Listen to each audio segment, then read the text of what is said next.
Hello there and welcome to my channel. So in this video I'm going to show you how you can check your Vodafone or Telecel phone number. So I think to do this you just need a short code to do this, but the problem is it's easy to forget this short code. So you're probably here because you forget the short code. So in this video I'll be giving you the short code and also the procedure in doing this.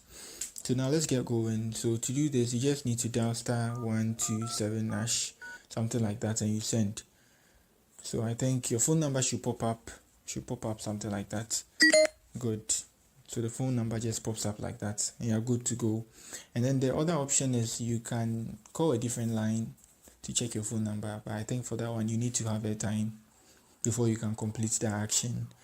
You need to have airtime. So that's it for the video. Kindly do what you like and then subscribe to our channel. So if you are new here, don't forget to subscribe, and if you are old too, be checking our channel for more updates.